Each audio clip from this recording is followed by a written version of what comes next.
Oh, hey, what's up? Nice to see you. Welcome back. Welcome back to our den, the Warriors' Den. As usual, every Thursday. We have a big week this week. Yes. There's a lot to cover. We have a lot of ground we're going to cover. A lot of paper on the table right now. And more under the table. We're so prepared. We are prepared. We are prepared. So FYI, here's what we're going to talk about on the show today, and then we'll dive into it. So as usual, we'll start with our news of the week, where crucial info is told to you up at the top. We're going to have Bio back here to talk about the round of the faction war that just ended, which was round 3. And she's got some cool stuff. And we actually, you know, we usually do a Q&A. We actually grabbed some faction war specific questions from Reddit and elsewhere to discuss. So we'll discuss that with her. Then we're going to do a big old patch notes section. Yes. So as you know, sorry, I'm skipping ahead a little. Today there was a live update. Some of you might have already seen those notes. If not, we'll go over those quick. But also, our next title update, 1.09, we'll talk about those patch notes today. Yeah. And we'll get into that in a little bit.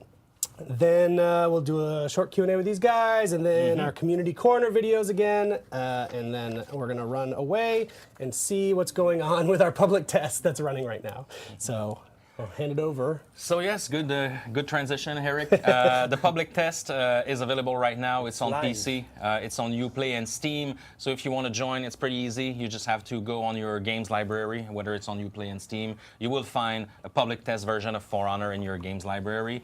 You download it, you can join, and yes, actually, it's live right now.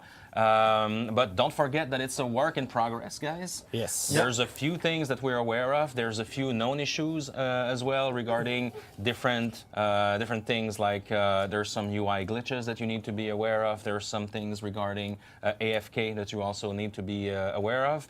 And Damien here, I think you have a few points to talk about, a few known issues that we're aware of. Yeah, we will post them, I think, during the day. Yeah, absolutely. So share them with you guys. And maybe one last thing before you go, Damien. If you have any feedback, because that's the reason why we do this test, that's the purpose of this test, is to get your feedback. The best place to do it is it's on the forums. So I'm sure our buddy Fred on the chat can link to the public test forum. There's a dedicated section about it. Yep. And don't hesitate. Throw your feedback in there. That's the purpose of this test. We want to hear from you. We want to hear if you have any issues, because then after that we will improve this version, and we'll do more of these tests in the future. And to be clear, for people that maybe participated before For Honor was out, we did a bunch of live periods. Oh, yes. Some of those, we did an alpha, we did a beta. Those were kind of more polished, like, get the word out, get a lot of people playing. But we also did tech tests, and those tech tests were really meant to test something. And that's what the idea of this public test is really meant to test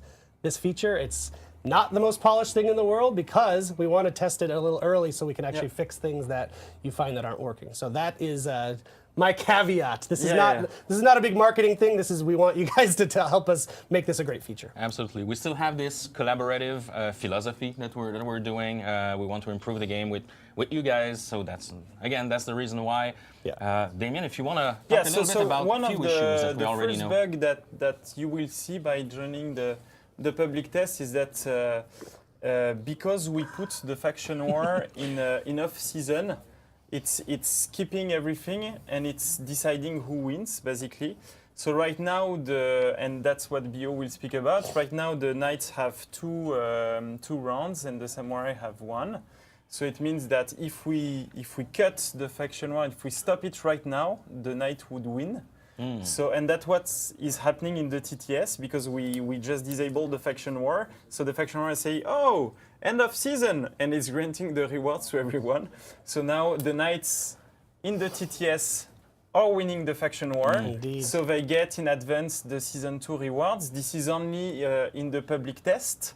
So of course, you won't have those rewards in the normal game. You will need to wait for the end of the season. And the knights need to win the end of the, if they really want the real season, the live season, if they want to get those rewards that they can right now play with on the public test. So a little bit of a spoiler. So that's what is happening. Yeah. It's a little bit of spoiler. It's a bug we haven't catched before opening the thing, but yeah.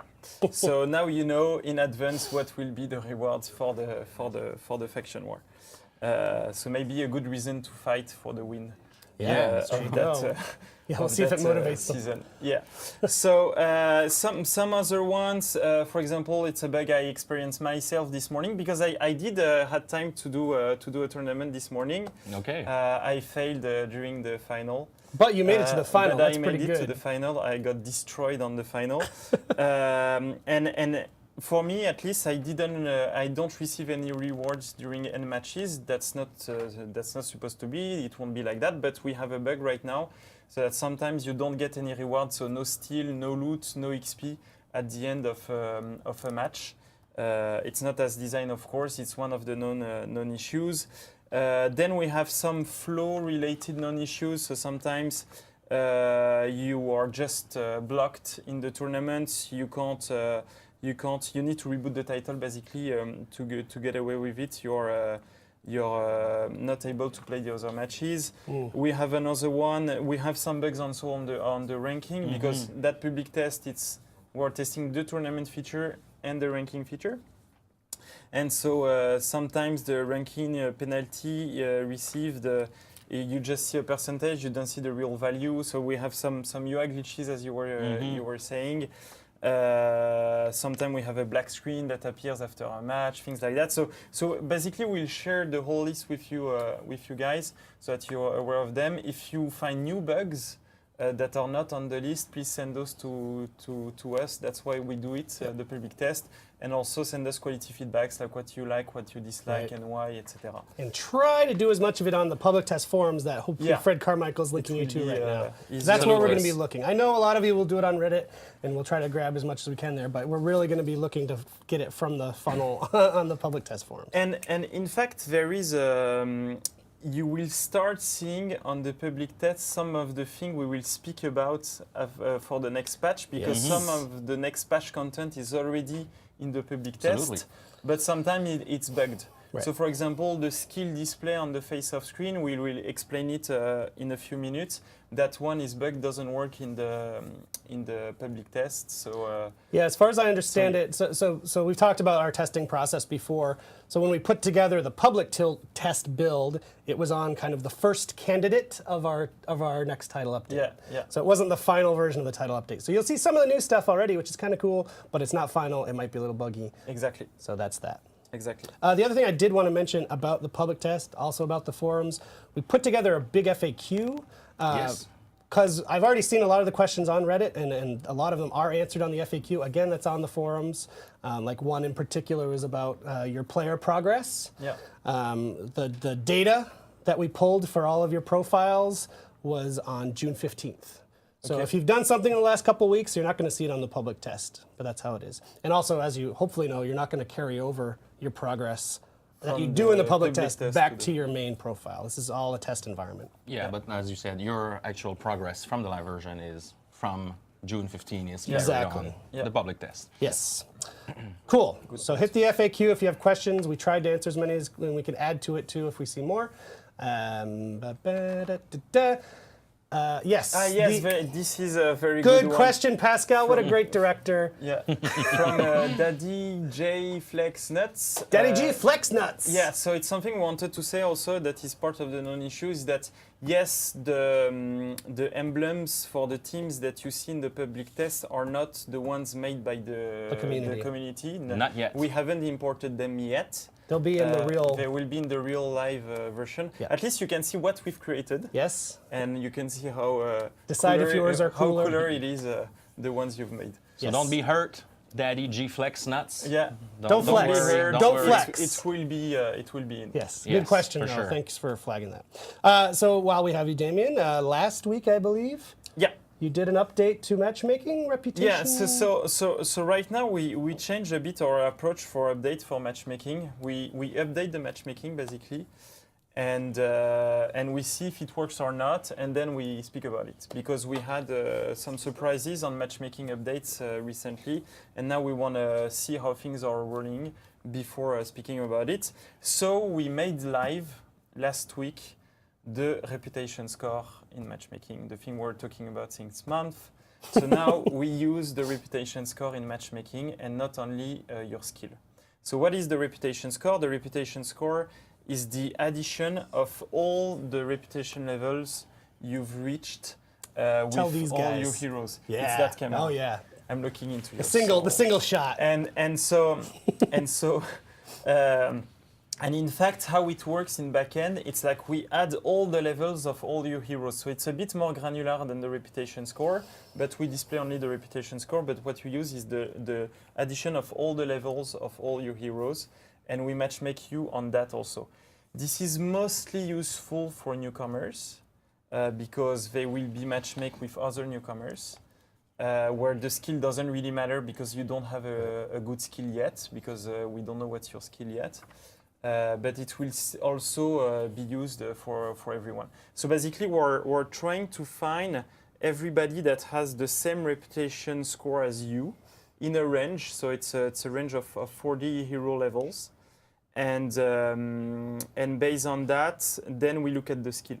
So just as a super basic example, if I have 4 characters that are rep 1, I have a rep reputation 4. Yeah, exactly. Okay. And we will look for other players that have a rep 4, 5, or 3.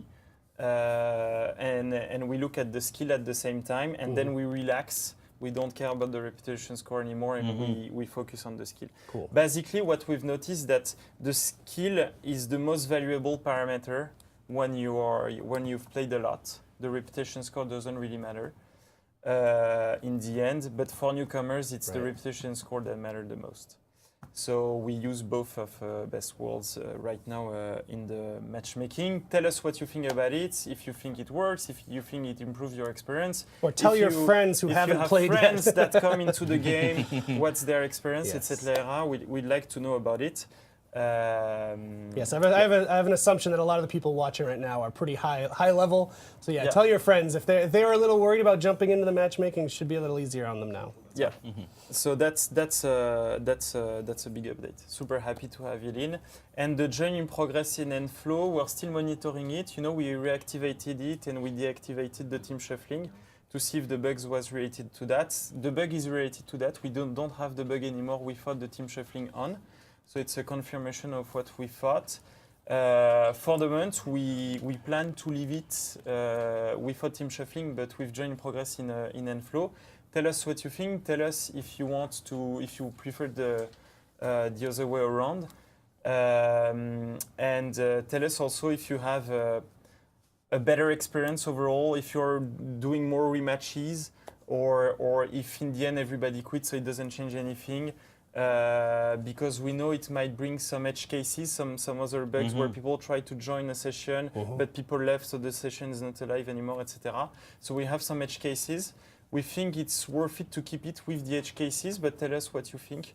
If you share that assumption with us or not, we can deactivate it if people think it's worse as it is right now. While we have the camera on you, can you look into it and say data?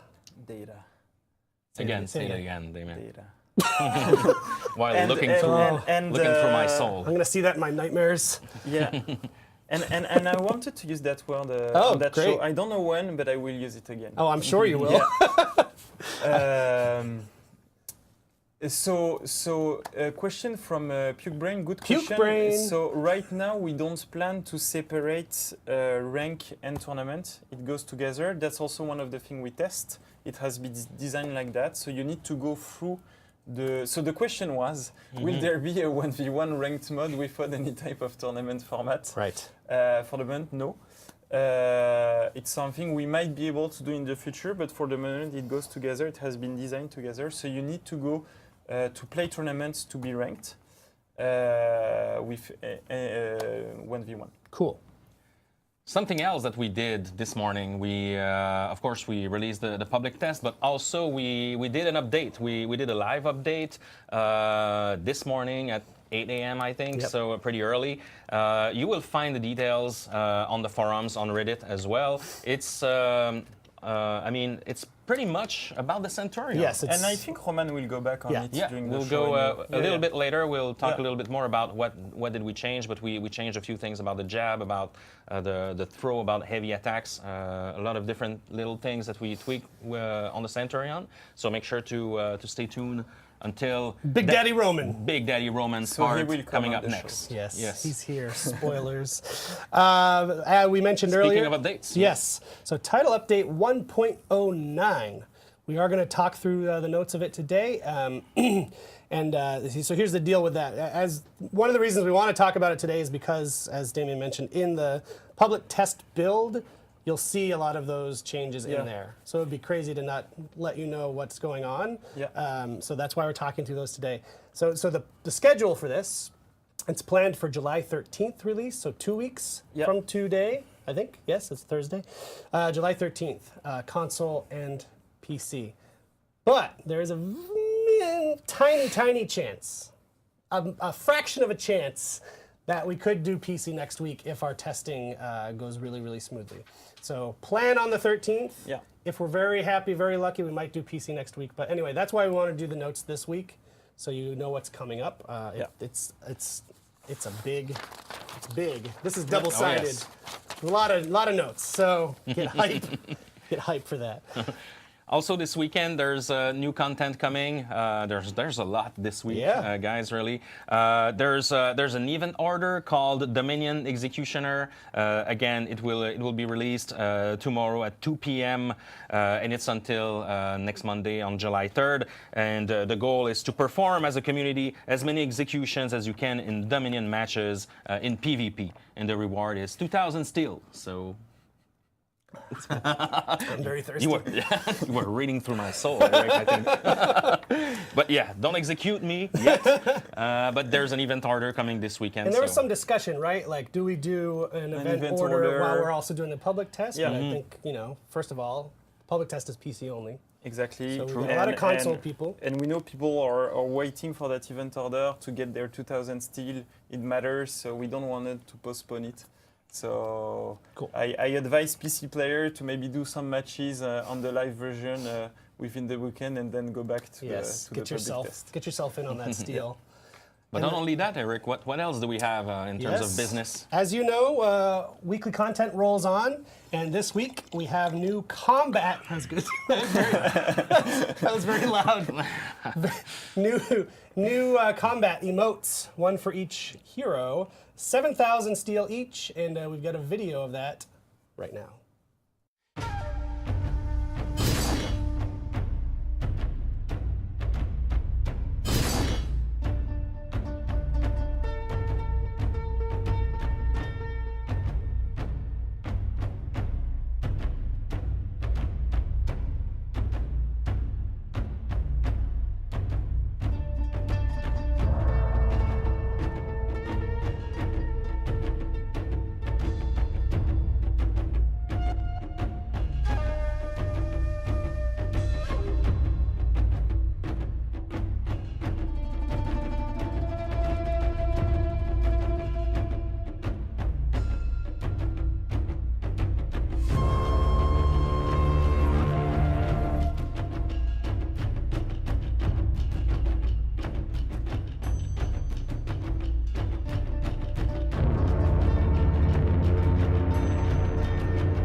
So we're back, and we're back with the Bio Jade. Hi, everyone. How are you, Bio? Bio Jade. Bio Jade in English. Looks For my Americans out there. Probably Bio the best name at Ubisoft, actually. Yeah, it's pretty badass. Pretty good. It's pretty I good. like my name. Bio, again, is a lead game designer focusing on faction war, actually, and player Among other engagement and things, things yeah, like that. exactly. Yeah, a lot of different things. She's also a cool shoes collector, as it was noticed last time. So we had the end of a round this week with the faction war. It was pretty tight, actually. Yeah. All factions conquered 23 territories, so it was pretty exciting. Well, at the end of it, with the tiebreaker of the war assets, it's actually 24 for knights, 22 for Vikings, and 23 for samurais. Ooh, so close. Oh, So yeah. it's really, really close. And it's crazy because that round, the samurai actually won all of the territories they could have won. They went from 16 to 23, so they do the best they could. But the best thing with that round is really the last territory update was all about strategy. Ooh. So all the samurai, they were very offensive. They dispatched 66% of their assets in attack, which was the only thing to do because they had so few territories.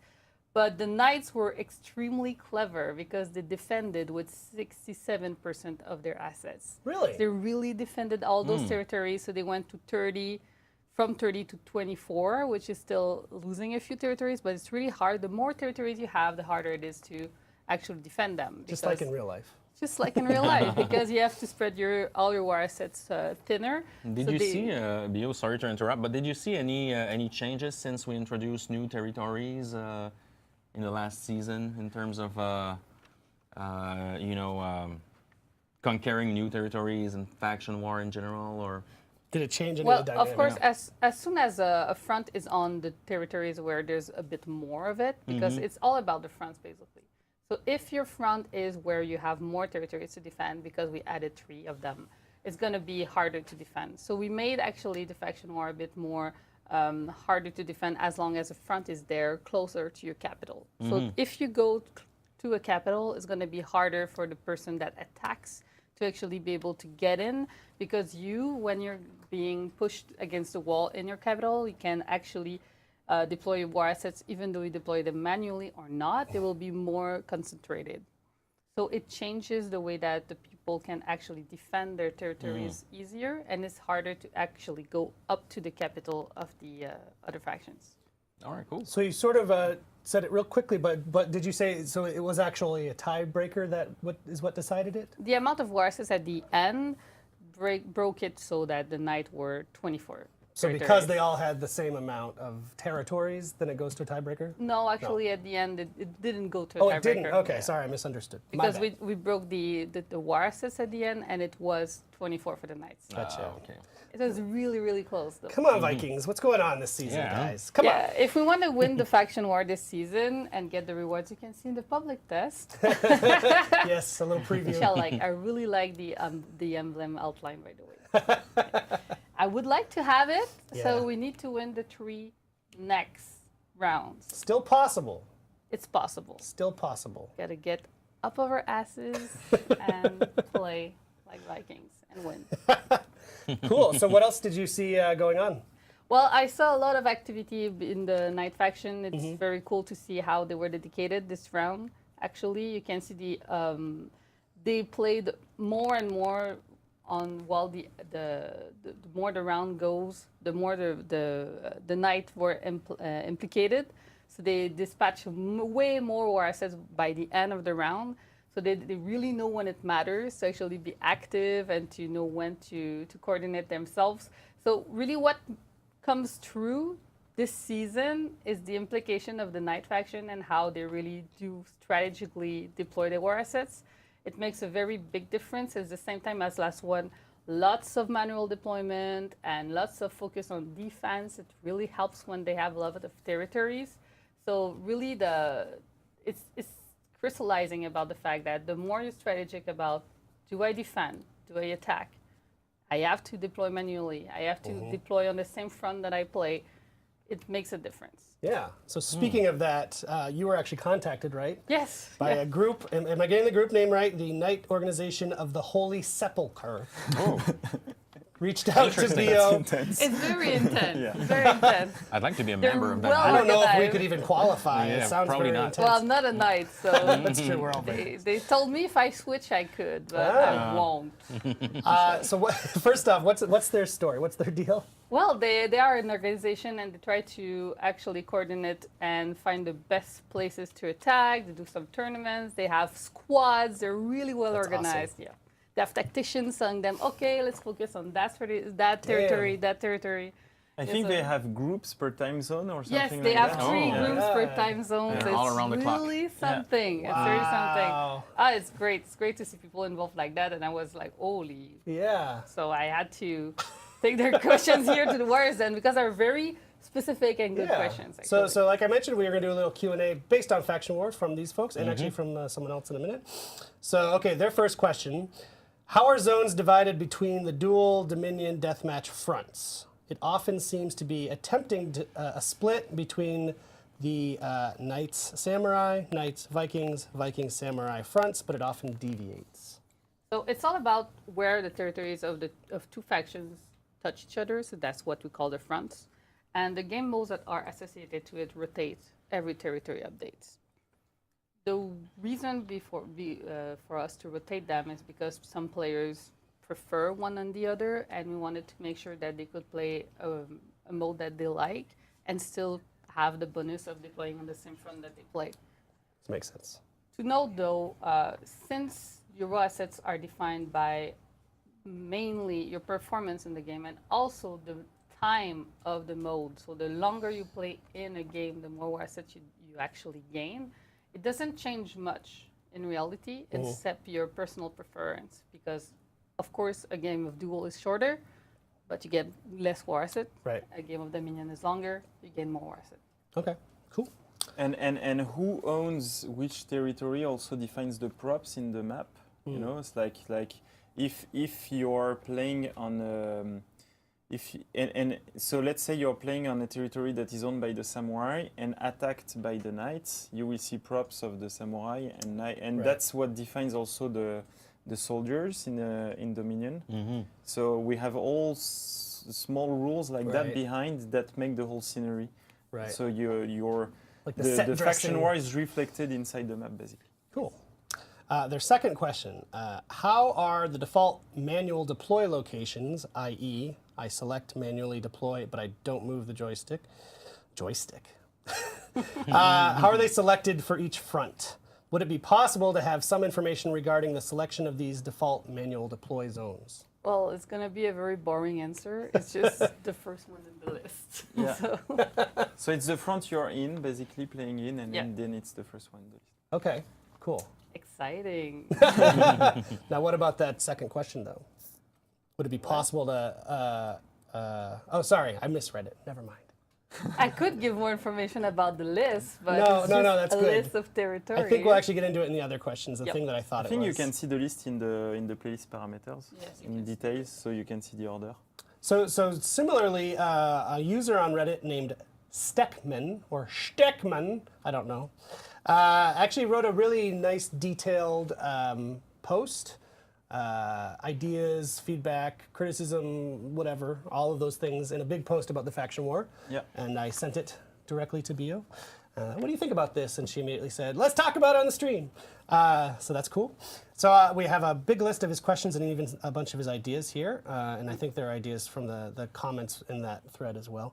So players continually find themselves facing off against players of their own faction. So win or lose, the same amount of war assets will be deployed for your faction, taking even more agency away from players. So the important part here is to understand that the war assets you gain, yes, are defined by the time in the game mode that you play, but most importantly with your position in the match. So if you win, it doesn't change anything, because if you are first with the best score, the score being your renown, well, you will gain more war assets. So it's actually with all the players in the map. So if you play very well, you will gain more assets than everybody else. So if your faction, even though you have Vikings in your team and the enemy team, it doesn't change anything as long as the Vikings play well. They're gonna get more assets. So it's all about being the best good. players. I like it. Okay, this next question. There are far too many players with equal... Oh, Just for the faction match. Yes. So the idea of the faction match, it's a good idea. It's an idea we had. It's something we wanted to do. That one is later then. No, it wasn't in. Okay, it's later. I haven't said anything. Here. Okay. skipping ahead. There are far too really many... want to talk about I need this to have one. the paper. No, it's okay. It's okay. It's okay. There are far too many players with equal input to feel like anyone is making a difference. There isn't even a number tally so players can see the amount of war assets each faction holds. Instead, it's just an unrelenting, oppressive, and depressing 49%. Yeah, so we are. Sounds to be a big deal for you. That 49%. I feel bad for this guy. Sorry. So yes, we are currently working on a refactor of the faction war, the way it's represented, to make sure that you can actually see where territories are cherry picking and easier to get. So it's like in Risk, you know, if you have 10 units on one territory and 10 on another one, it would be 50-50. But you know that if you put a few more armies there, it's not going to change much. But if there's 1-1 and you put 2-3, you know it's going to be a big deal. Right. So this is what we're lacking right now. So we're working on this. I've been designing it for a while, and it's a big refactor. It counts changing the way we see the world map and how we see the war assets more than the amounts you actually get. So it's gonna come, but it's not really soon because it's a very big work for us. Right. And we want to do it right so that people can understand Yeah. and strategize way better. Yeah, we identified that problem pretty quickly, that, Yeah. that displaying percentage wasn't the best way to do it. Cool. Yeah. So that's coming So he's right. Sunday. He's right. All right, now he had a bunch of ideas, which I think he wanted to respond to. So idea number 1, separate common matches from faction war matches. Perhaps territories will only be affected by ranked matches. The higher the rank, the more war assets you get. Gotta give it to you since you want to answer that one so bad. This was the one that you wanted. Yeah, that's one the one I was answering, so my mistake. The faction war matches is a really good idea. It's something we wanted to do. The problematic is multiple. First, it means that it's becoming a matchmaking parameter. So I'm not only looking for player of my skill, player of my reputation now. Now I need to find player of my faction, and I need to not look for opponents that are of my faction. Right. So it may divide our player base in a separate It will put a pool. huge burden on matchmaking, and it will lower the quality of your match in the end. Because you will be with Samurai against Vikings, but the skills will be all random and the progression also. So in the end, we don't think it was the best call to do it. It's still something we haven't closed the door on that idea, but priority-wise for the matchmaking, we want to focus on the match quality, which is skill and progression first. And also another huge one is that we're trying to matchmake with people that are near you so that you have a better ping and better connectivity. So basically it's putting too much constraint. We haven't dropped the idea, but I think it's an idea we'll revisit later on when everything else is working on that aspect. And there was another side of that you want to answer, maybe? Yeah, it's also about playing with your friends. We made a call earlier that we want to allow player to play with somebody that is not in the same faction as them in the same party. So we don't want to play to people that want to play with their friends to say, oh, we won't have the bonus because we are not in the same faction. And to have to take that decision between playing with your friends of having bonuses in the faction war, playing with your friends should always come first because it's so cool to play in a team. Yeah. So as also for people not to have to make that choice between their friends or their faction, Yeah. it's too heartbreaking. Yeah, I don't want to put them in that situation. I don't want to break friendships. No. Cool. Just a couple more. Pascal, calm down. Maybe without going into details. Sure. Like, Yeah, sure. Idea number 2, name the territories. Let us fight over Iron Keep Pass, or Great Mire West, or Great Mire East, etc. It's a very good idea. It's something that we're exploring in the refactor. It's part of the UI refactor we want to do. So we Boom. have the same idea. Great idea, Steckman. Idea number 3, give war asset bonuses for playing as characters from your faction. I think this is the easiest and most realistic one to implement. Is that true? Very fast. What we want to do is put the emphasis on gameplay first. So we don't want to have players who have to choose between gameplay or the faction war. So we put gameplay first. So we say that you can play everyone you want and not have to make that choice between the faction war and having a bonus or play the hero that you actually want to play. So it's not an idea we consider for the moment. Sorry, Steckman. Idea number 4, and this is the last one, and we'll move on. I know some of you are not interested in the faction war stuff, but you know what? You're not everybody. Some people do care. Idea number 4, assign each territory or group of territories a bonus. So this one is very big. Actually, what we want to make sure is that the people that don't care about the faction war are not too affected by it. But we're interested in the idea, exploring it in our refactor, but it's very big. So Yeah. Cool. Great. Thank you as always, Beal. We'll have you back in 2 more weeks. And I think we're going to exit on our Watch the War video series that's done by the UB blog folks. So let's dive in to Watch the War, and thank you again. Thank you very much, Bio. Season 2 of the For Honor faction war is in full swing, as the Knights and the Samurai have taken a round apiece heading into this, the third of 5 rounds. Can the Vikings rekindle the fire that led them to victory last season? Or has the cold of Valkenheim seeped into their bones, their blades, and their hearts? Let's see who steals their steel to seal victory in round 3. I'm your host, Chris Waters. Welcome to Watch the War. There was a sense of deja vu early this round as the Knight faction struggled out of the gate, falling to just 14 territories by turn 5. But they reasserted control of their realm and pushed into Samurai territory, gaining 11 territories in just 3 turns. And it was wardens like Poyopoke that made it happen. Faced with a low health 1v2, Poyo pulls out the double kill, even as his team falls into breaking and he's the only one left standing. His team recovers, but he faces another 1v2 against the remaining 2 enemies. 2 enemies are great for filling that revenge meter though, and no sooner does Poyopoke fill up on revenge than he unleashes it to snuff out the shinobi. The last opponent didn't even stand a chance because by that time, Poyo was on fire! In the video game basketball sense, and then in the literal sense. The Vikings showed some life early in turn 9, winning the Battle of the Isolated Territories by keeping theirs and snatching 3 away from their enemies through smart deployment of war assets.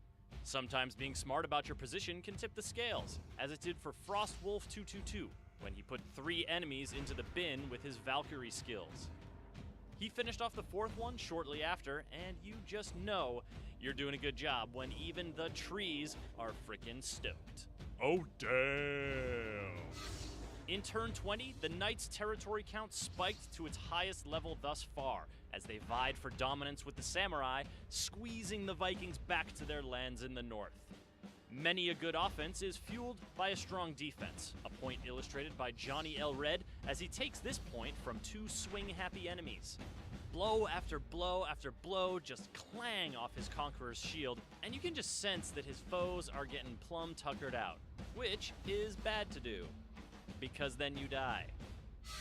Anytime one faction controls more turf than the other 2 combined, you know something's going right for them. One look at the map in turn 23, and it's clear that the Samurai are working the same kind of magic that led them to victory in round 2. I'm not gonna say that Sai Minion used actual magic to turn the tides of what was looking like a pretty fierce 2-on-1 beatdown, but at the end of the video there are 3 dead enemies, 1 alive Sai Minion, and a bunch of black smoke serpents conjured from an eldritch dimension beyond the reach of mortals. So you do the math magic.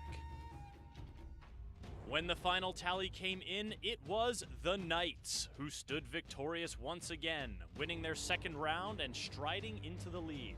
Looks like they've got the wind at their backs this season, and the Vikings and Samurai are reaping the whirlwind. Kind of like the 2 Orochi and 1 Warlord that try to take down this Lawbringer in this skirmish match. Believe it or not, it does not work out for those 3. Not one bit. Ha! Ain't that something? 3 rounds down, 2 to go here in Season 2 of the Faction War. Share your clips with us on social or through our official forums for a chance to be featured in the next episode of Watch the War. I'm your host, Chris Waters, and until next time, may the guard breaks be ever in your favor.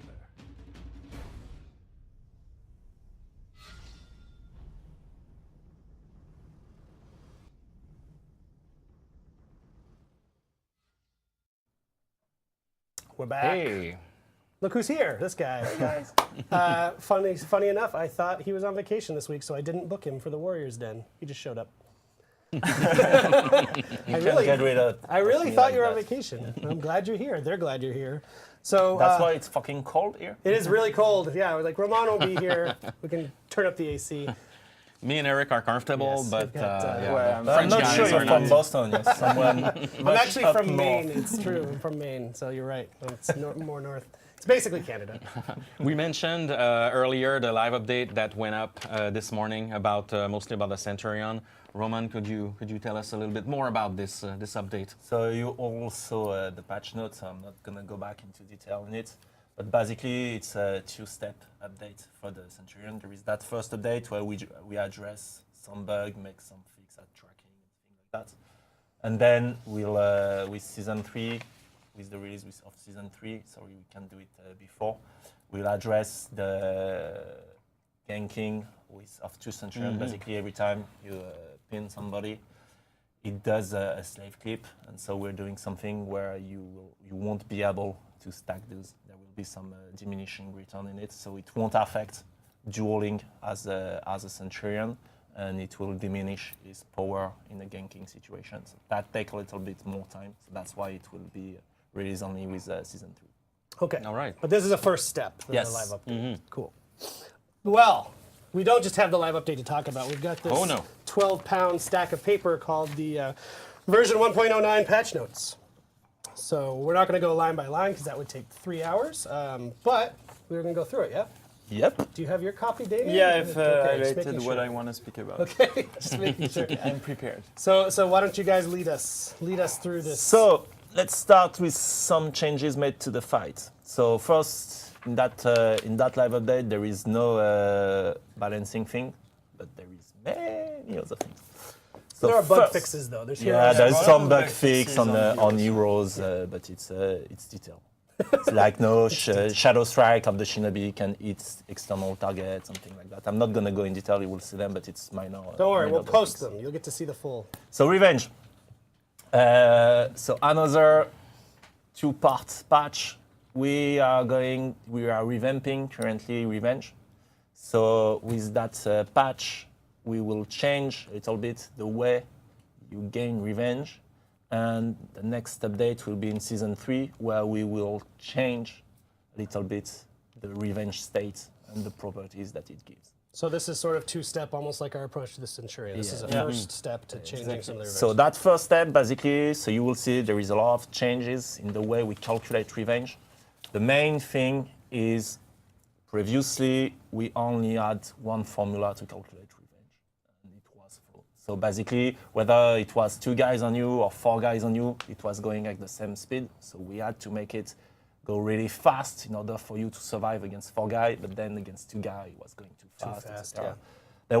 There was also issues where we are dueling, and I kill you, and just after I kill you, Emil shows up, and I'm considering 2v1 situation because the damage that we exchange had a 10-second lifespan. So that's was why too sometimes fast. Emil showed up, I make 1 block and boom, revenge, and you would go like, hey, it's bullshit. I'm dueling you, I attack once, and you go to revenge. What happened? So that was the kind of issue we're having with revenge. So we completely revamped the way we calculate revenge.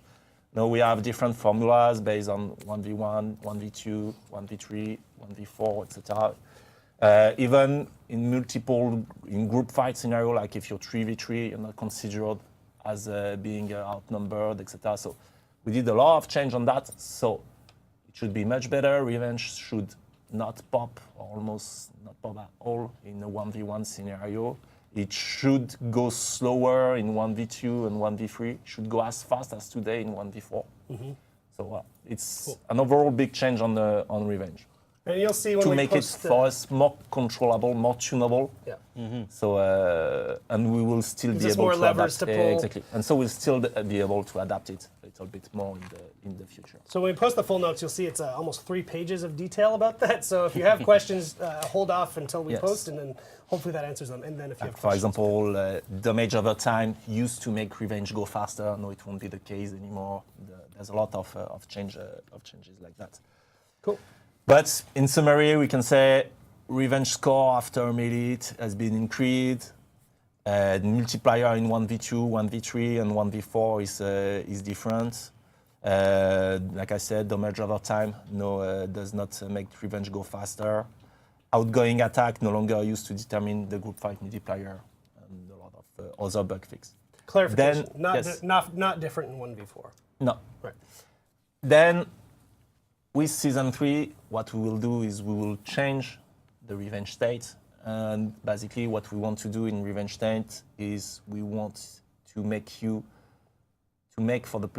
have the player survive more, especially against crowd control ability. So you will have better crowd control abilities when you're in revenge. So basically, now we try to remove, and I think we did, remove all the abuse around revenge, around cheesing the system and having revenge go faster, or being almost always in revenge, or as soon as there's a good fight, everybody is in revenge, etc. By doing that, we'll be able to make the revenge state a little bit stronger in terms of the abilities that it gives. Right. Not deal more damage in revenge, but be able to live a little bit longer, especially against CC abilities. Cool. That's coming later, I'm sorry. Yep. Great. So that was one big thing. The other big thing that we did is we've disabled something that we used to call time snap. Time snap. Interesting.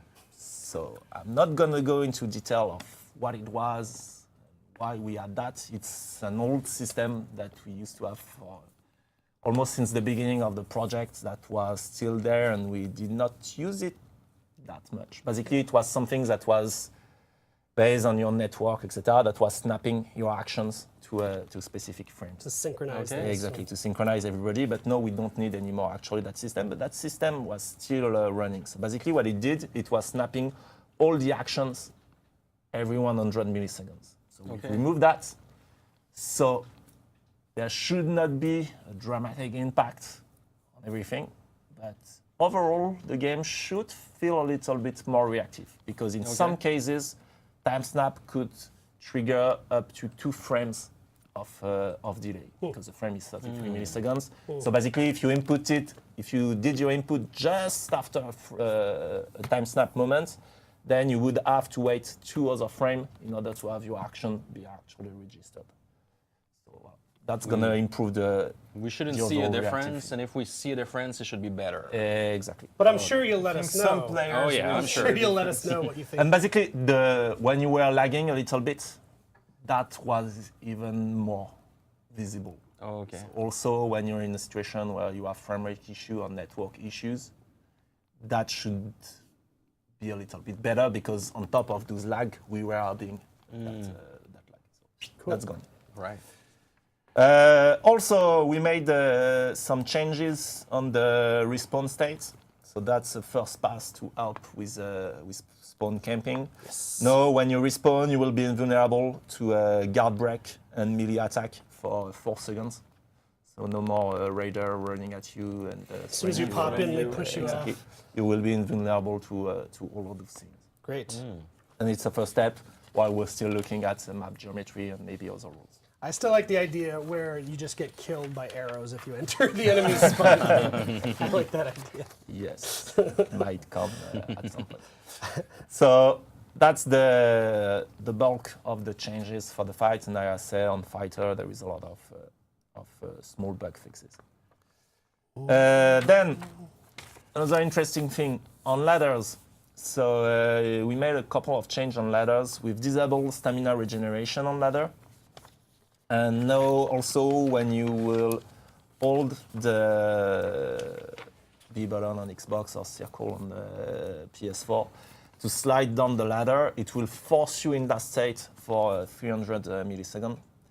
And the cost of 25 stamina has been moved from the ladder slide hit to the ladder slide attempt. So even if you're attempting to do it now, it will cost you 25 stamina. Basically, we've put in place some rule to prevent people from cheesing ladder and preventing people to use those routes or camping inside the ladder, etc. We've seen all of that. Oh, yeah. That should be interesting. Cool. We've made some other tweaks that I won't get into detail. Fits. So we are still continuing to balance the fits, looking at how they're used by the players and how much they contribute or not to winning or losing. So some adjustments this week. So first, thick skin. We've added a 3-second cooldown when hit. So warning, the in-game description has not yet been updated, but that rule will be in. Flesh wound, same thing. We have added a 3-second cooldown on hit. Deadly, same thing. We've added a 3-second cooldown on when you are hitting an enemy. So That's mainly it for the fit. It's those balance, those fit that were always available when you were getting hit or when you were hitting the enemy. No, it's gonna only trigger once every 2 seconds. So if you're spamming the enemy or if you get spam, it's not stacking. Cool. You get the damage buff on the first hit and then every 3 seconds Exactly. after. Cool. That's for deadly. It's Right. my turn now. Damien's got something to Maybe say. you can continue before the next one. Yeah, okay, let's do it in order. It's one thing I discussed about, I think a long time ago, two months ago on the stream, maybe 3 months ago. When we split elimination and skirmish from the same playlist, and one of the reasons why we did that is because we had complaints about it, but also because when you were voting for the next map, you weren't really aware that you were changing the game mode. Ooh. And so it was creating many issues, and I said that we want to fix that first before rethinking to remerge some game modes, etc. So I'm not saying we're remerging game modes, but at least we've done the fixes on the map vote interface. Now you can clearly see when you're changing a mod as well and not only changing the map. Cool. So it's a fix I was waiting for a long time. It's there. Great. Another one we're discussing a lot in that Warriors Den. Yeah. We were waiting a lot for that one. And you can see it in the public test. Yes. But in the public test it's broken. So don't judge it. Don't believe what it's saying, but it's working on the UI side. So basically, we've updated the face-off screen. And we've decided to put more emphasis on what we were using in the matchmaking, so what parameter we were using to matchmake you, and put that on the forefront, and have on demand the other info we have today. So it's one of the things we are adding is that now we're displaying your skill compared to your teammates and compared to your opponents. So it's a relative skill. Basically, we're saying, your skill is on par with your teammates, and your skill is slightly lower or lower than your opponents, or slightly higher than your opponents, etc. So you know beforehand. So it's a little bit granular. It's not just higher. Low. No, it's relative to your teammates and to your opponents. We don't want it to make to clutter the whole screen with that, but the information we give you is enough so that you know what we did in the matchmaking, and hopefully most of the match you will get will be match where you are on par with your teammates and on par with your opponents. But at least it's an info that you now have. So you will know in advance if your opponents are better than you or lower than you, etc. Okay. And one of the other things we're adding is we're displaying the reputation score of the player. So now we display, when you arrive on the face-off, the reputation score of the player. So it's the addition of all the reputation level you've reached with all your heroes, which is also a way so that you know that if you were matchmaked on that or not, or if you were matchmaked later. And it's also really helpful because now on the trigger, on the left trigger, you can display back, so now it's on demand, the hero gear rank and the hero reputation level. So this info is still available, it's just not by default. And so now you can know if somebody has picked their main hero, for example, right. or if somebody is trying a new hero. Yep. So you will see that, oh, his skill is on par with me, but he's picking a hero he haven't played much. So you won't have sometimes a situation where you see, oh, I'm facing a berserker that is level 1 while I'm reputation 12. Yeah, but maybe that guy is reputation 12 with all his other heroes, and something you weren't aware of. So now you have more information basically, and you will be more prepared, and you will have a better knowledge on who you will face. Cool. So yes, can't wait to see the feedbacks on that one. I'm just reading if I missed anything on that one. So the skill is something we've said already, but I want to repeat how we calculate the skill. Skill is mostly based on your performance, also a bit if you win or lost the match, but it's your performance that you're doing in a match with a ratio, with a modifier based on if you win or lost the match. and that's how we calculate your skill, something that is running on since the launch, and that's what we use as the biggest parameter in the matchmaking. Cool. I think I said it all. The third big update, something we're already speaking about, that we shot a bit too soon. Yes. And past Warriors then. The colorblind options were there in the next patch. Colorblind options. So you will be able to choose between the three different types of colorblindness that are protanopia, deuteranopia, and tritanopia. Okay. And it will be applied on the faction war, so the colors of the faction war, on the modes, the UI of the modes, and also the fight UI, of course. So it's not supported in story mode yet. So it's same thing as the V1, but it's the more important areas of the game that are patched right now, where you can select colorblind option. So I know it was a highly requested feature from those people. So we finally have it in the game. That That's good news. The team colors, yeah? Yeah, team colors, team UI, etc. Great. Everything in multiplayer, Excellent. but not campaign yet. Sure. Another one that was requested by the community, in fact, I can't remember where it was. I think it was on the forums or Reddit, I can't remember. So you ask us basically, can we use the other emblems to customize our heroes and not only the main emblem I've selected for my profile.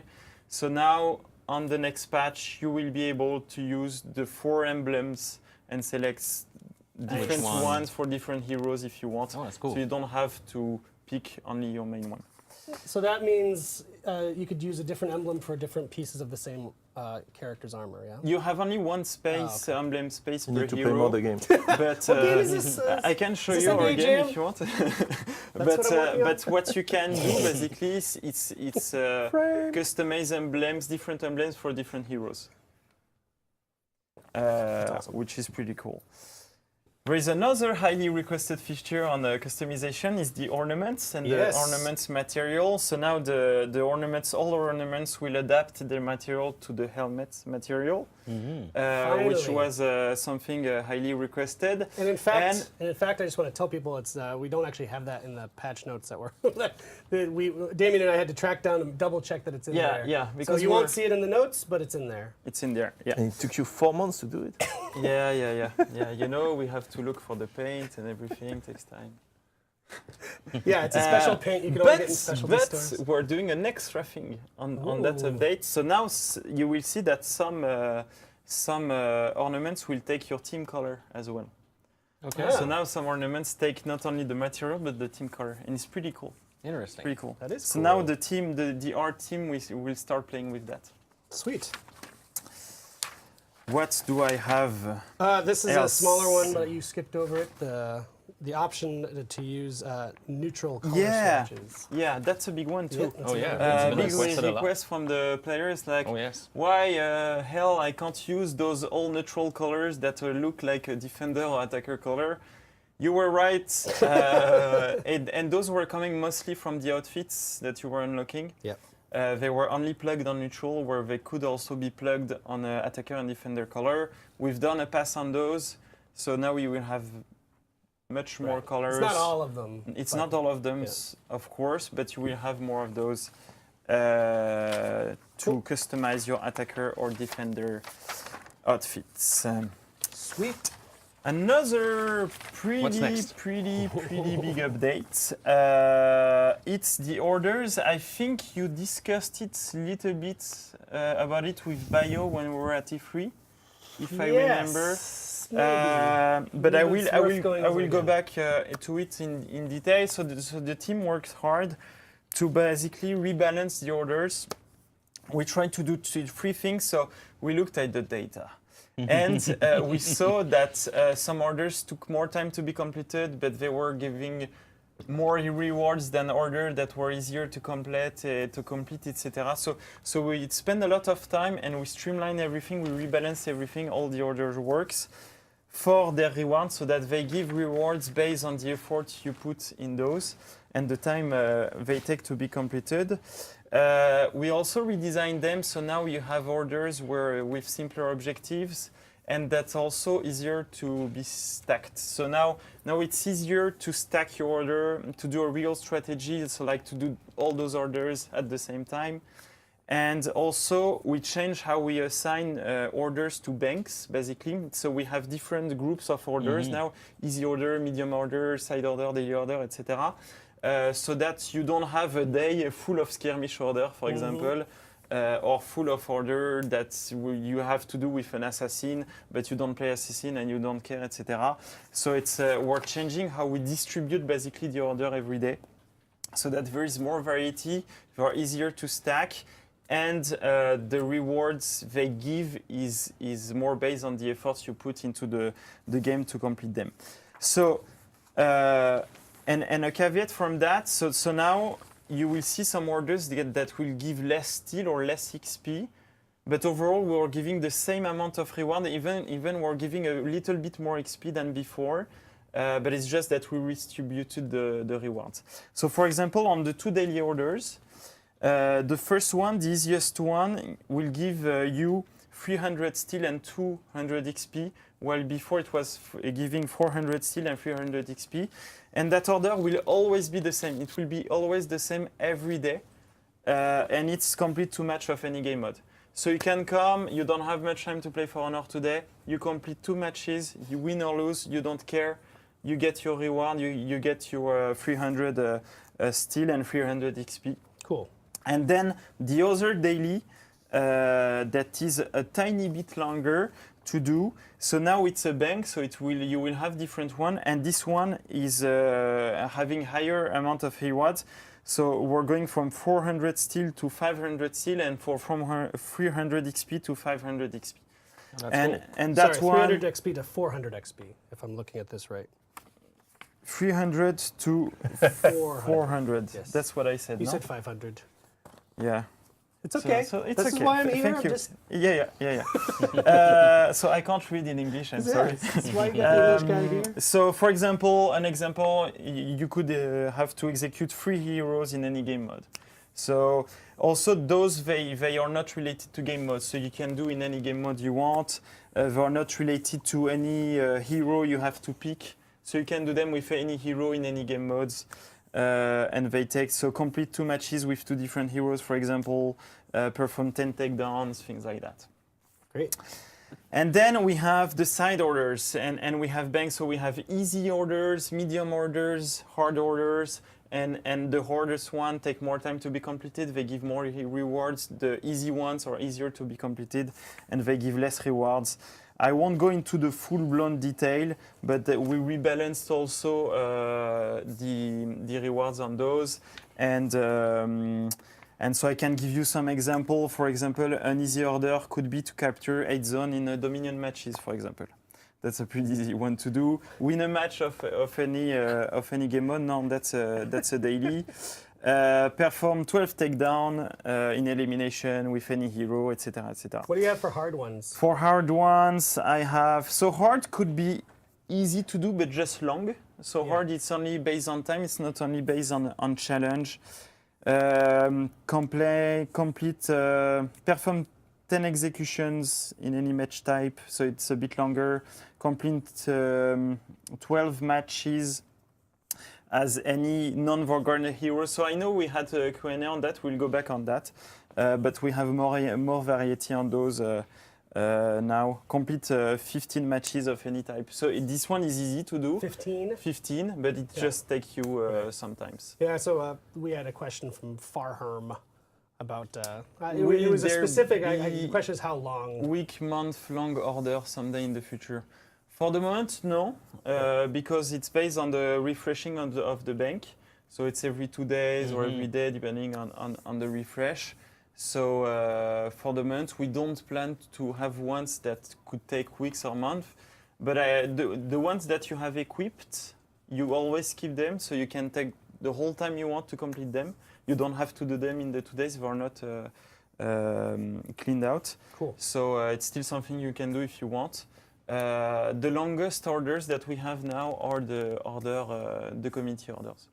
The even orders that we do yeah, exactly, in the weekends. exactly. Yeah. And we have some new ones on those too. So now we have some. So we will have more variety. It's also a request. Like we always use the same since we launched. So now we have more of those. We have new ones and ones that are not always based on the game mode. So right now it's always based on a game mode. We'll have also ones that are not based on any game mode, which is win matches, complete matches, and stuff like that, which were also requested by the community. I think that's it for the orders. Did you have questions on the orders, Roman? Yes, can we go into a little bit more detail? Then, This is What a else? good one. This is a good one. this is a good one too. Salvage. Salvage. Salvage. There was a lot of questions about Yeah, a that. lot of questions. What do I do with my What the salvage? fuck? I have way too many salvage. I want to spend those, and so now we're doing an update where you will have even more salvage. Okay. Okay. But you will have also more ways to spend them. So basically, we're merging the free salvage currencies. So you had a salvage for each faction. Right. So it means that, let's say I'm playing the Kensei, for example. As you do. As I do. Then I want to play another hero that is from another faction, the Valkyrie, for example. I can't use the salvage I got from playing my Kensei to use it to fast track my progression with the Valkyrie. So now it's something you will be able to do. We'll have only one salvage. It's shared per account. So you will have more salvage in the end, but you will have more ways to spend it because you Shared can across spend all it heroes, in right? any hero, and you don't have to pick a hero from the same faction. Cool. So that's the first update that we have regarding salvage. We'll have other ones, but that's the first update we have regarding Yes, I've heard salvage. some of your other ideas are pretty cool too. Yeah, That's awesome. I'm not ready to talk about yet. and that's yours, PS4 Pro. Ah, PS4 Pro. Cool.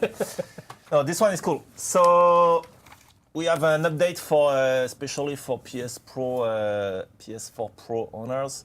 So now, yes, you have the 4K mode, but you will also have the option to choose to stay in 1080p, but have a boost to the graphical setting. So more detail. Yes, more detail, Great. cooler. That's So more beautiful. options for those players. Exactly. awesome. And another actually hardware update we did, it's for PC. We've added support for the Tobii eye tracking device. So you will be able to use it to have extended view. So specific feature for this player, there will be camera control based on the eye tracking and the head tracking. Whoa. That's on Yes, That's crazy. for PC. Yeah. I want one of those in the office. that's really cool. That sounds cool. Oh yeah. Pretty neat. Sweet. So I have a few last ones. Everyone's like, "Are you serious?"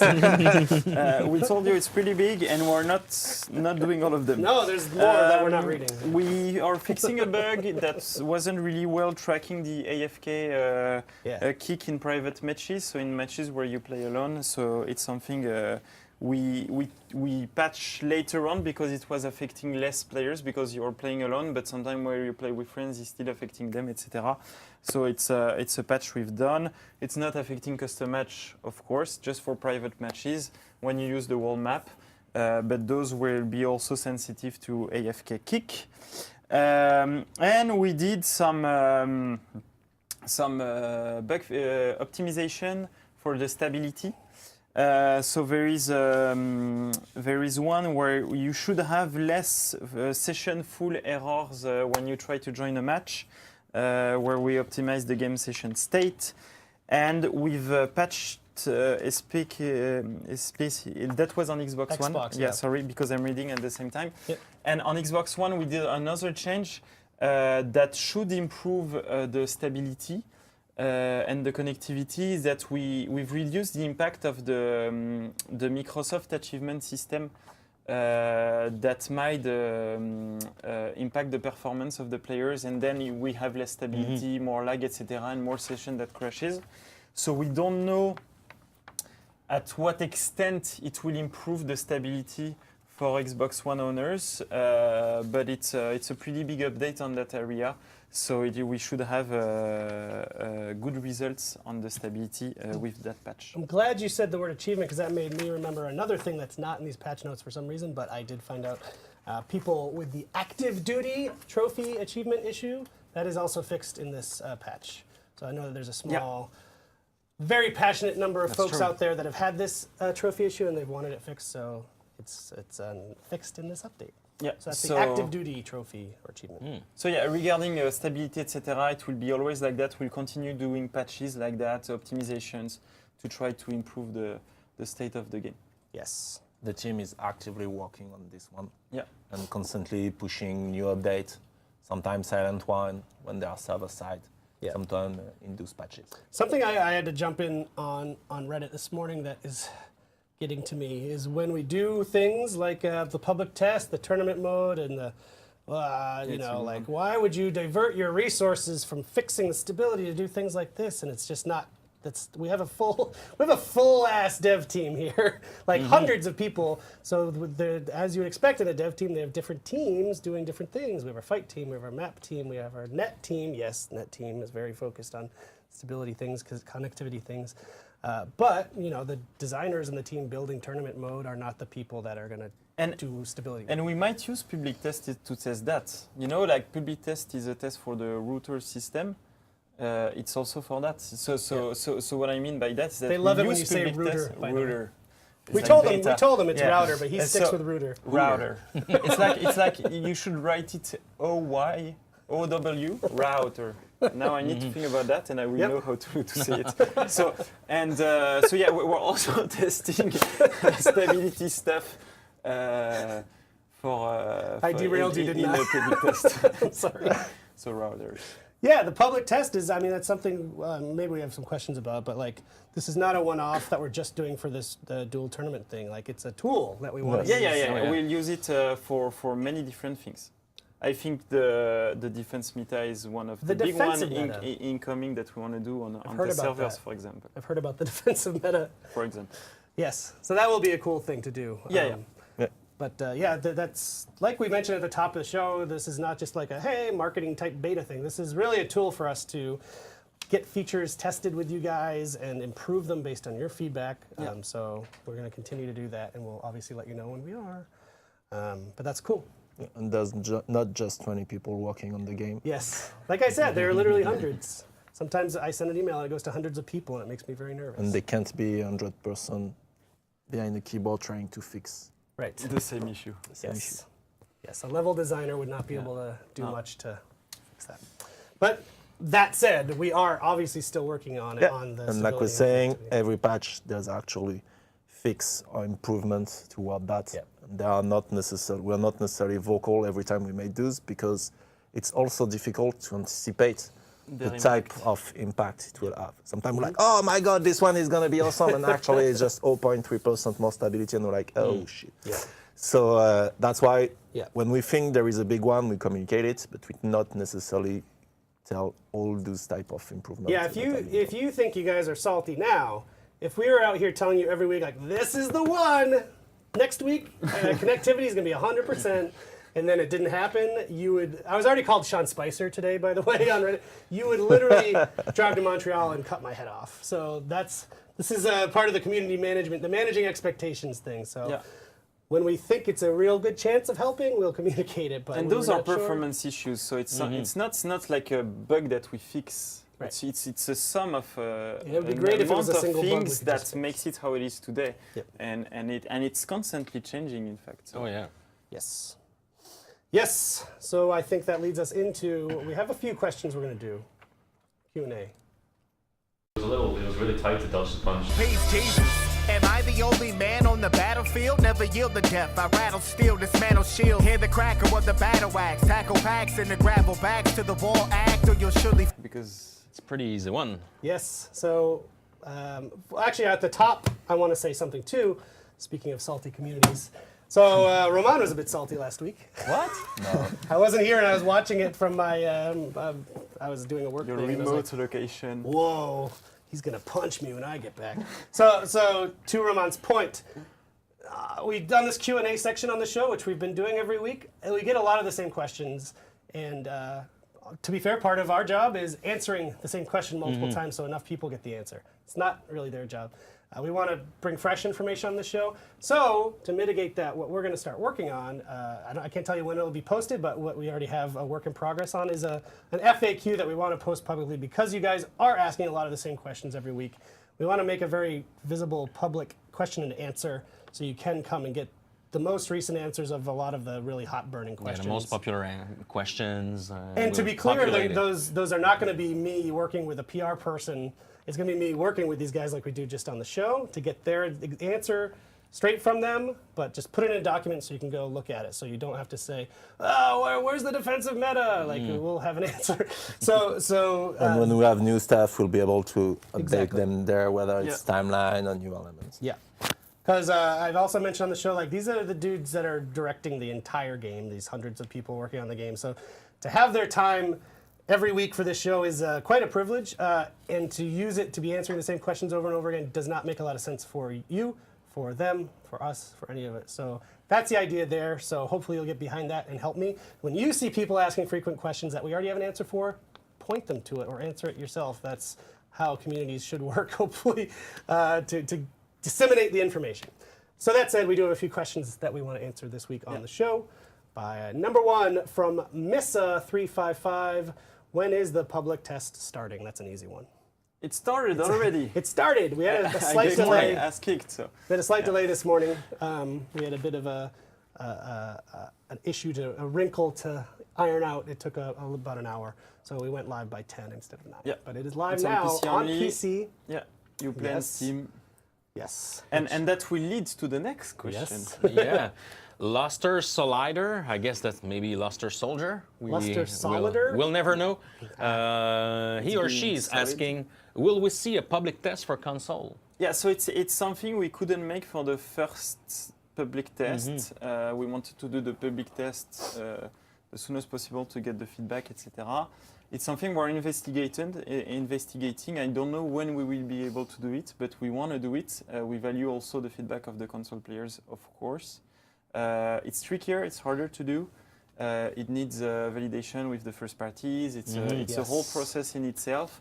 So I don't know when we will be able to do that because it's taking time of the same people that are doing the test servers on PC and want to run those regularly to test other things.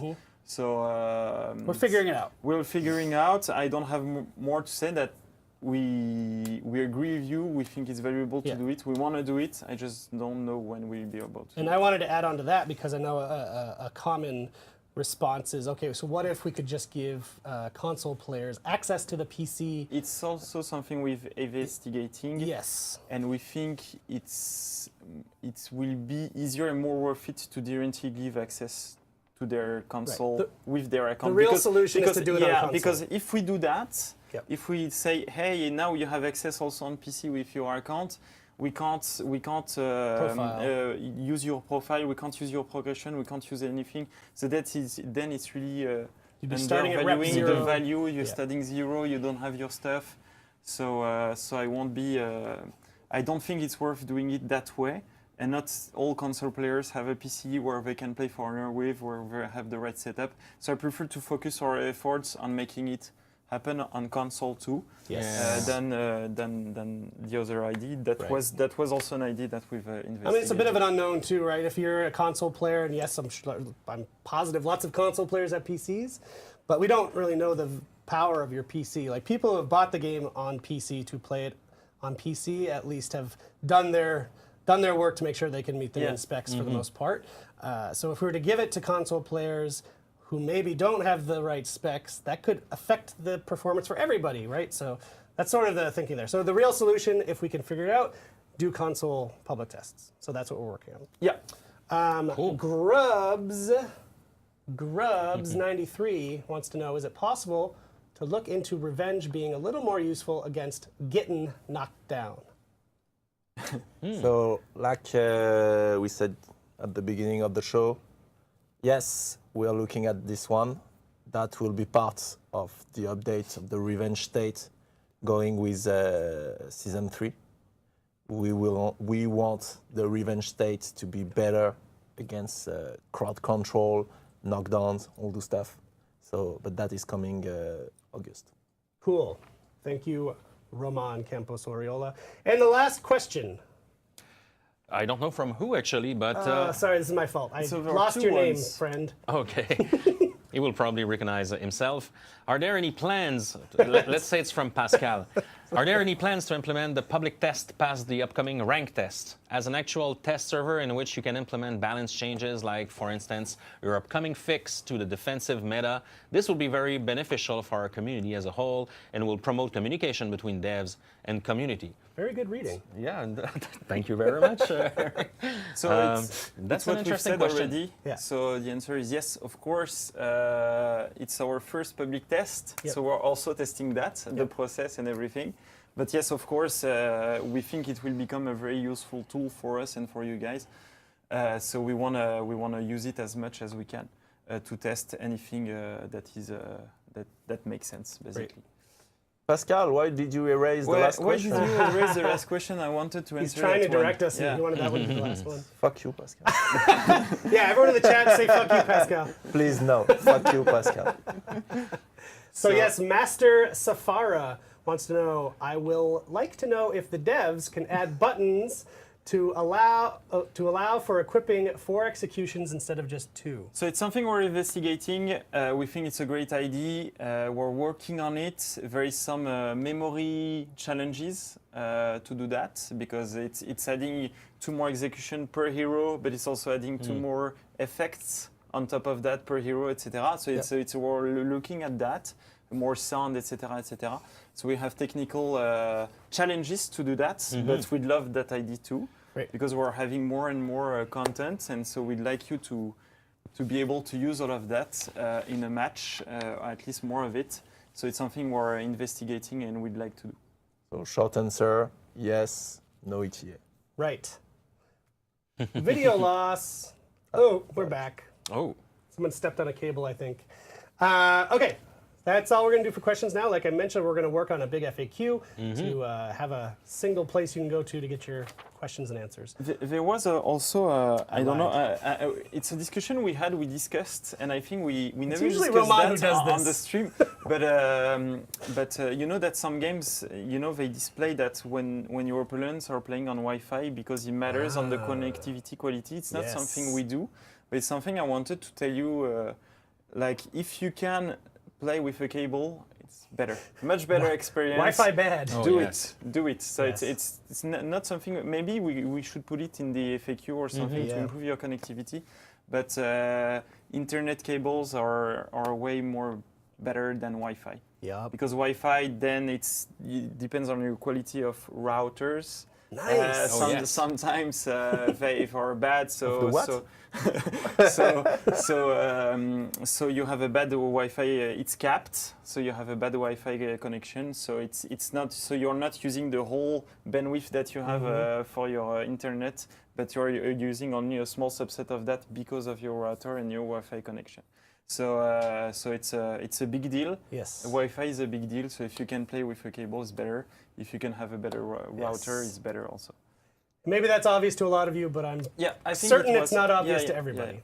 Especially console players where it's so easy to just connect wirelessly. Yeah. It's, And PS4 where you don't have 5 gigahertz Wi-Fi connection. So all of that. Good point, matter. Damien. Good point. yes. Now I'm really going to transition us. No.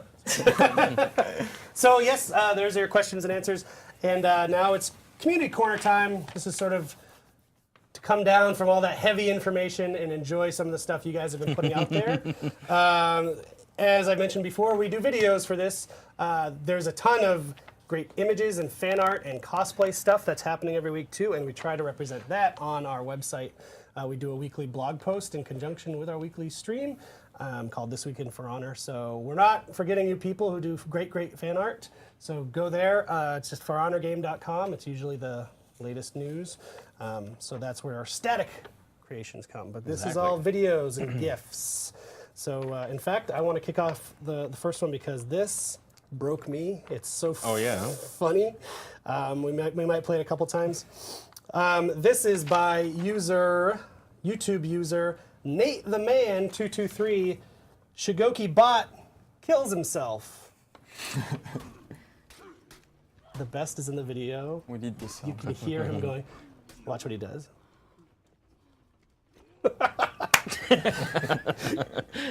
You can hear him screaming. A bot suicide. Why did he do that?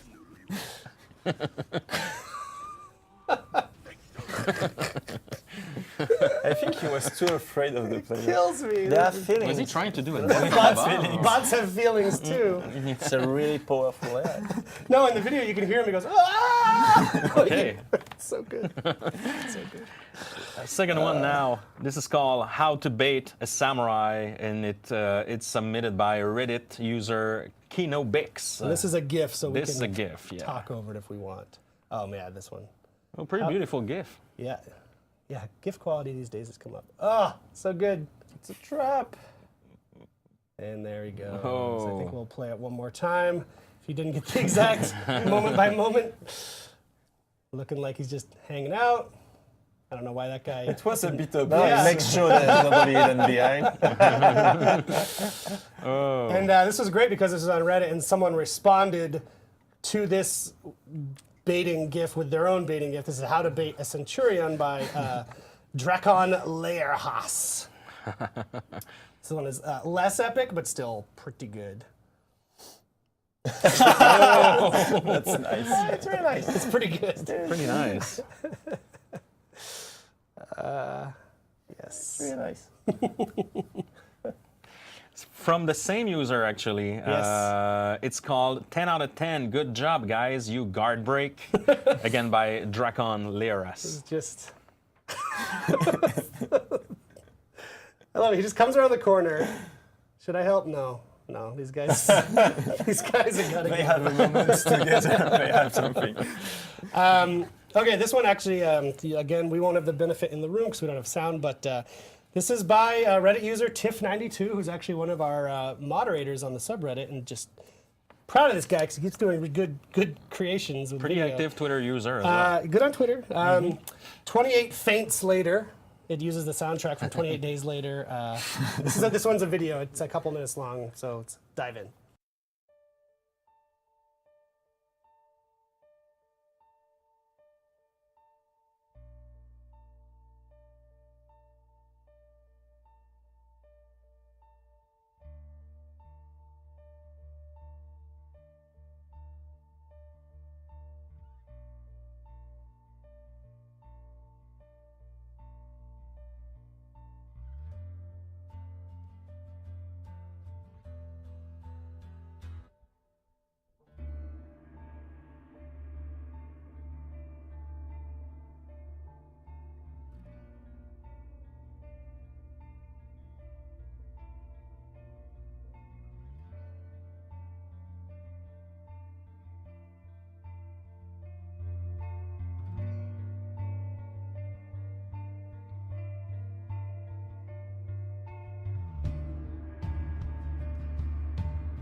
happened? No. Wait, what was the end? What happened at the end? We'll never know how it ends. That was a nice one. That was good. Good job, Tiff. I'm a huge fan of the 28 Days Later. We movie. need sound. Yeah, me too. I know we don't have sound in the room, so we're So we frustrating. lose a lot of the effect here. But there's one final video. Yes, it's called Against the Odds 3v1 with revives, and it's submitted by Reddit user Hell Euphoria. Hell Euphoria. Hell Euphoria. Yeah, this is a good one too.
Wow. That one is pretty good. Yeah.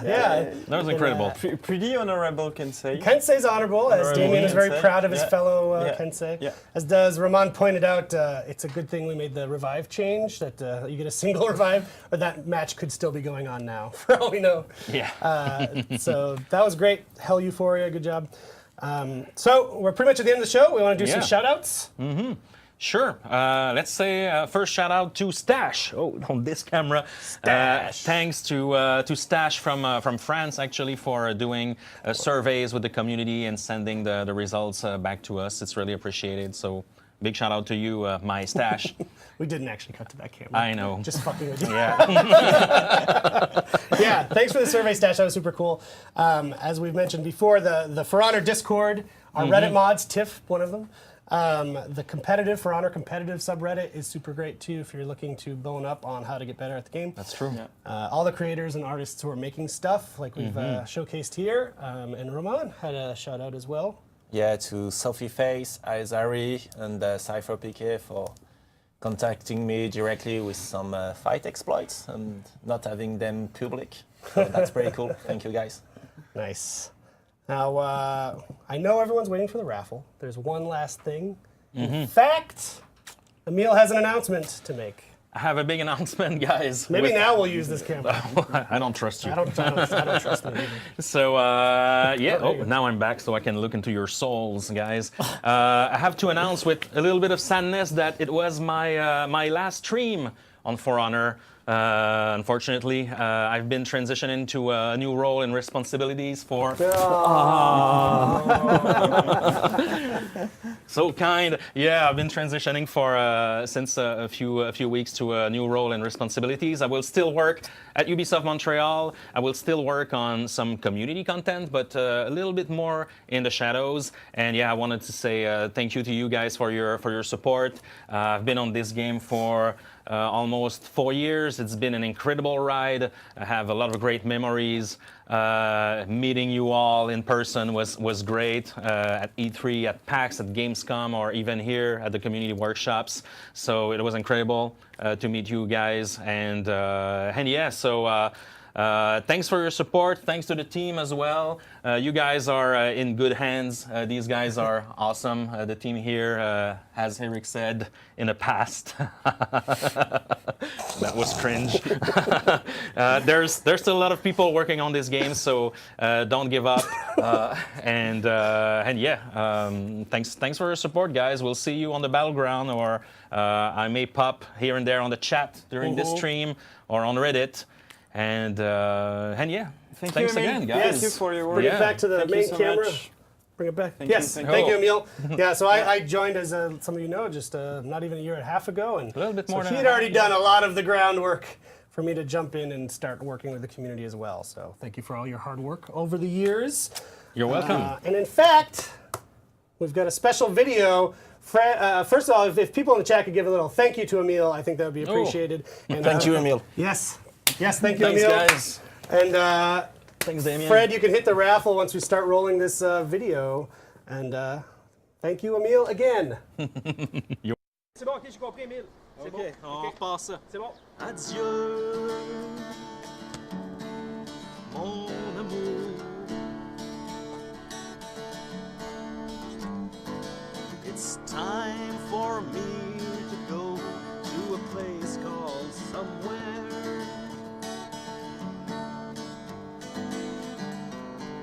I dumped the car in the river. I burned down the house. I told your little sister that I did some crazy things with her little hamster.